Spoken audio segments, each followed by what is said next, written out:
4월 9일 새벽 예배 저희들에게 주신 하나님 말씀은 시편 46편 말씀입니다. 하나님은 우리의 피난처시요 힘이시니 환난 중에 만날 큰 도움이시라. 그러므로 땅이 변하든지 산이 흔들려 바다 가운데에 빠지든지 바닷물이 솟아나고 뛰놀든지 그것이 넘침으로 산이 흔들릴지라도 우리는 두려워하지 아니하리로다. 셀라. 한 시내가 있어 나뉘어 흘러 하나님의 성 곧 지존하신 이의 성소를 기쁘게 하도다. 하나님이 그 성 중에 계심에 성이 흔들리지 아니할 것이라. 새벽에 하나님이 도우시리로다. 문나라가 떠들며 왕국이 흔들렸더니 그가 소리를 내심에 땅이 녹았도다. 만군의 여호와께서 우리와 함께 하시니 야곱의 하나님은 우리의 피난처시로다. 셀라. 와서 여호와의 행적을 볼지어다. 그가 땅을 황무지로 만드셨도다. 그가 땅끝까지 전쟁을 쉬게 하시며 활을 꺾고 창을 끊으며 수레를 불사르시는도다. 이르시기를 너희는 가만히 있어 내가 하나님 됨을 알지어다. 내가 문나라 중에서 높임을 받으리라. 내가 세계 중에서 높임을 받으리라 하시도다. 만군의 여호와께서 우리와 함께 하시니 야곱의 하나님은 우리의 피난처시로다. 셀라. 아멘. 하나님이 싸우시게 하라라는 제목으로 오늘 아침 말씀 전합니다. 중세 유럽에는 결투재판이라는 것이 있었습니다. 결투재판. 두 사람이 어떤 사안을 가지고서 옳고 그름을 가리는 방식인데요. 특이한 점은 증거를 가지고 말로 싸우는 재판이 아니라 실제 결투를 해서 재판을 한다는 겁니다. 따라서 결투에서 이기면 재판에서 이기게 되는 겁니다. 그러나 결투에서 지면 재판에서 지는 것뿐만 아니라 죽은 사람 시신을 사람들이 잘 볼 수 있도록 전시를 했기 때문에 죽어서도 모욕을 당해야 했습니다. 그리고 잘못을 했어도 결투에서 이기면 그 사람은 착하고 선한 사람이 됩니다. 하지만 아무 잘못을 하지 않아도 결투에서 지면 그 사람은 나쁜 사람으로 인식됐기 때문에 이 재판은 목숨을 걸고 싸워야 하는 재판이었습니다.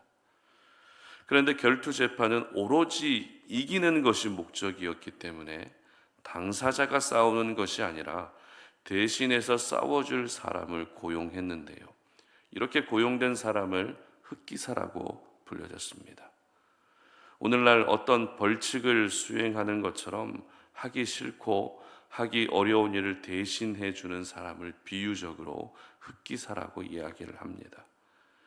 그런데 신앙생활을 하면서도 내가 싸워야 할 싸움을 대신 싸워주시는 분이 있습니다. 바로 우리 하나님이시죠. 우리 하나님은 마치 싸움에 능한 흑기사처럼 내가 어려워하고 내가 감당하기 힘들어하는 일을 대신 싸워주십니다. 그래서 하나님이 대신 싸워주시도록 하게만 하면 우리는 항상 이기는 삶을 살 수 있는 것이죠. 하지만 문제는 하나님이 대신 싸우시는 것이 아니라 늘 내가 직접 싸우려 한다는 겁니다. 오늘 시편 46편의 표제는 고라자손의 시라고 되어 있습니다. 그리고 인도자를 따라 알라못에 맞춘 노래라고 되어 있습니다. 이 고라자손의 시라는 것은 우리가 지금까지 계속 봐왔기 때문에 익숙하지만 알라못에 맞춘 노래라는 이 표현, 이 표제는 우리에게 조금 생소한 표현인데요. 성경에서도 이 표현을 사용하고 있지만 이 의미가 구체적으로 어떤 의미인지는 정확하게 알 수가 없기 때문에 무리한 해석을 하지 않고 그냥 넘어가도록 하겠습니다. 그러나 시편 46편의 배경이 참 중요합니다. 시편 46편의 배경이 되고 있는 상황을 기록하고 있는 9절 말씀 함께 보도록 하겠습니다. 9절입니다. 그가 땅끝까지 전쟁을 쉬게 하시며 활을 꺾고 창을 끊으며 수레를 불사르시는도다. 아멘. 어떤 적들과 싸워야 되는 전시 상황에 이 시편 46편이 기록됐다는 것을 이 말씀을 통해서 우리는 알 수 있습니다. 많은 성경학자들은 이 싸움이 어떤 싸움이었는가 하면 히스기야 왕 당시에 아수르의 사네립이 공격해 왔을 때 위기의 상황에서 하나님의 도우심으로 구원받은 사건을 배경으로 하고 있다라고 그렇게 일치된 견해를 모으고 있습니다. 특별히 시인은 10절 말씀에서 이렇게 기록하는데요. 읽어보도록 합니다. 10절입니다. 이르시기를 너희는 가만히 있어 내가 하나님됨을 알지어다. 내가 문나라 중에서 높임을 받으리라. 내가 세계 중에서 높임을 받으리라 하시도다. 아멘. 여기서 저희들은 너희는 가만히 있어 라는 이 표현을 주목해야 됩니다. 방금 말씀드린 것처럼 지금은 전시 상황입니다. 따라서 모든 군인들은 무장하고 적들과 싸워야 되는 긴박한 상황입니다. 그런 상황에서 너희는 가만히 있어 라는 이 표현은 이 전시 상황에서는 어울리지 않는 표현이죠. 그렇다면 너희는 가만히 있으라는 이 말의 의미는 어떤 의미일까요? 오래전에 개그 프로그램에서 동작 그만이라는 코너가 있었습니다. 군부대 생활을 배경으로 만들어진 코너인데 동작 그만을 외치면 부대원들은 하던 일을 모두 중단하고 동작 그만을 외친 그 사람을 주목하게 됩니다. 그런데 너희는 가만히 있으라고 하는 이 말은 동작 그만의 의미가 아닙니다. 하던 일을 모두 중단하라는 뜻이 아니라는 것입니다. 오늘 본문에 기록된 너희는 가만히 있어라는 것은 지금 전시 상황에서 괜히 싸우려 하지 말고 모든 싸움을 하나님이 대신 싸우시게 하라는 것입니다. 싸움에서 이기기 위해서 전략을 세우고 계획을 세우는 것이 아니라 이 전쟁은 하나님께 속한 것임을 인정하고 하나님의 의에서만 이길 수 있다는 것을 받아들이라는 것입니다.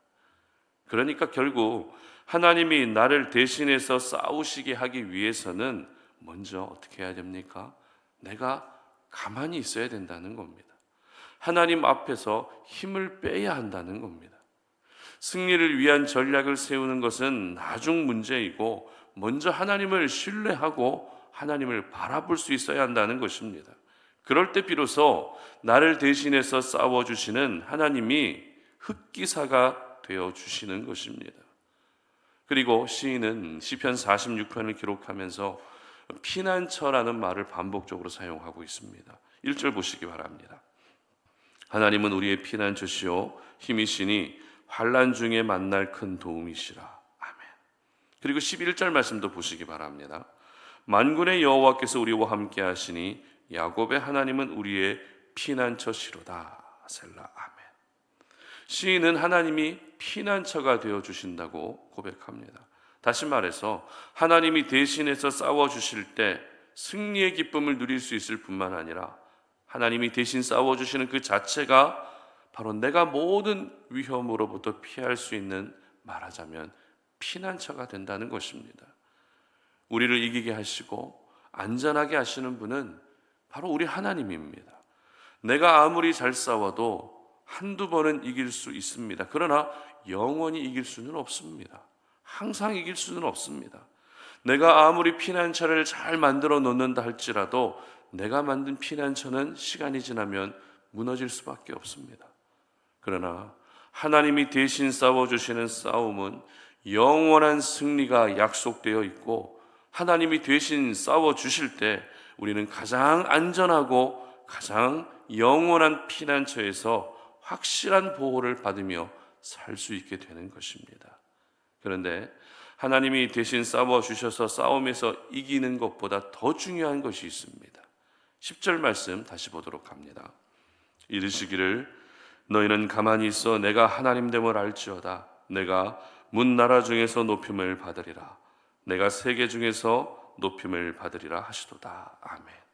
바로 모든 싸움을 통해 하나님은 하나님 되심을 나타내 보이시고 하나님이 높임을 받으시게 된다는 것입니다. 무슨 말입니까? 결국 하나님이 우리를 대신해서 싸워주시는 이유는 하나님 자신을 위해서 그렇게 하신다는 것입니다. 우리는 우리를 위해서, 나를 위해서 하나님이 대신 싸워주시기를 바라고 있지만 하나님은 하나님 자신을 위해서 오늘도 싸우신다는 것입니다. 여기서 저희들은 중요한 교훈을 깨달을 수 있습니다. 그것은 바로 우리 삶의 목적은 첫 번째도 하나님이고 두 번째도 하나님입니다. 하나님이 먼저 높임을 받으시고 하나님의 영광이 먼저 드러날 때 그로 인한 은혜가 우리에게 주어지는 것입니다. 오늘 본문의 배경이 히스기야 왕이 다스릴 때라고 제가 말씀을 드렸는데요. 역대하 32장 8절 말씀을 제가 읽어드립니다. 이 말씀은 오늘 본문과 배경을 그대로 담고 있는 히스기야 왕의 고백을 기록하고 있습니다. 제가 읽어드립니다. 그와 함께하는 자는 육신의 팔이요 우리와 함께하시는 이는 우리의 하나님 여호와시라. 반드시 우리를 도우시고 우리를 대신하여 싸우시리라 하며 백성이 유다 왕 히스기야의 말로 말미암아 안심하니라. 아멘. 어떻습니까? 하나님이 우리를 대신해서 싸우실 것임을 믿음으로 고백하고 있습니다. 그리고 백성들은 이 이야기를 듣고 모두 안심하게 됩니다. 그렇습니다. 하나님이 대신 싸워주시면 승리하게 될 뿐만 아니라 하나님이 높임을 받으시고 하나님이 대신 싸워주시면 하나님의 자녀들에게는 평강의 은혜가 임하게 되는 것입니다. 우리의 삶은 매일매일이 너무 치열하죠. 어둠의 영들과도 싸워야 되는 영적 전쟁을 치러야 합니다. 항상 우리를 참소하고 우리를 공격하는 사탄의 공격과 맞서 싸워야 됩니다. 그리고 이 땅에서 겪는 고통과 싸워야 되고 늘 찾아오는 불안함과 근심과 걱정과도 전쟁을 치러야 됩니다. 그런데 하나님 오늘 저희들에게 어떻게 말씀하신다고요? 너희는 가만히 있으라고 말씀하십니다. 어떻게 싸울지 고민하지 말고 먼저 이 싸움은 내게 속한 것이 아니라 하나님께 속한 것임을 인정하라고 말씀하십니다. 가만히 있기만 하면 하나님이 대신 싸워주신다고 약속하고 계십니다. 그러므로 오늘 이 아침에 여러분 기도하실 때 하나님, 내가 하나님 앞에서 힘을 뺄 수 있게 해달라고 기도할 수 있었으면 좋겠습니다. 힘을 빼고 하나님께 맡겨드릴 수 있는 믿음을 주시도록 기도할 수 있었으면 좋겠습니다. 하나님, 나는 가만히 있겠습니다. 그 대신 하나님이 나의 흑기사가 되어주셔서 나를 대신해서 싸워주시고 하나님이 모든 영광을 받아주시옵소서. 내가 싸우면 패배할 수밖에 없지만 하나님이 나의 흑기사가 되어주셔서 대신 싸워주시면 반드시 이기는 줄로 믿습니다. 하나님이 싸워주시는 나의 인생이 되게 하여 주시옵소서. 이렇게 기도할 수 있었으면 좋겠습니다. 그래서 내가 하나님 앞에서 무언가 해야 은혜가 임하는 것이 아니라 아무것도 하지 않아도 그저 하나님을 순전한 마음으로 바라보고 믿고 신뢰하기만 해도 놀라운 은혜가 임하게 된다는 것을 경험하는 우리 모든 성도님들 되시기를 주님의 이름으로 축복합니다. 함께 기도하겠습니다. 하나님 아버지 감사합니다. 오늘도 이 아침에 주님 앞에 나와 기도합니다. 오늘 우리가 살아야 될 이 하루의 삶, 오늘도 이 하루의 삶 가운데 싸워야 될 많은 싸움들, 내 힘으로는 절대 싸울 수가 없고 이길 수가 없습니다. 내가 이기기 위해 내가 직접 싸우려고 그렇게 준비하고 있지만 정작 우리는 항상 그 싸움에서 지고 맙니다. 하나님, 오늘 우리에게 하나님이 주셨던 그 말씀을 기억하오니 너희는 가만히 있으라고 말씀하신 하나님의 말씀에 우리가 반응하고 싶습니다. 내가 가만히 있어야 하나님의 하나님 되심이 드러나는데 나는 가만히 있지 못하고 계속해서 우리 스스로가 싸우려 하고 있습니다. 아버지 하나님, 내가 싸우는 하루가 되지 않게 하시고 하나님이 나의 흑기사가 되어주셔서 나를 대신해서 싸워주시는 하루가 될 수 있도록 도와주시옵소서. 모든 전쟁이 하나님께 속한 것임을 믿습니다. 내가 하나님 앞에서 힘을 뺐을 때 오히려 하나님이 일하시는 놀라운 은혜를 경험하는 저희들 되게 하여 주시옵소서. 감사드리며 예수님의 이름으로 기도드립니다. 아멘.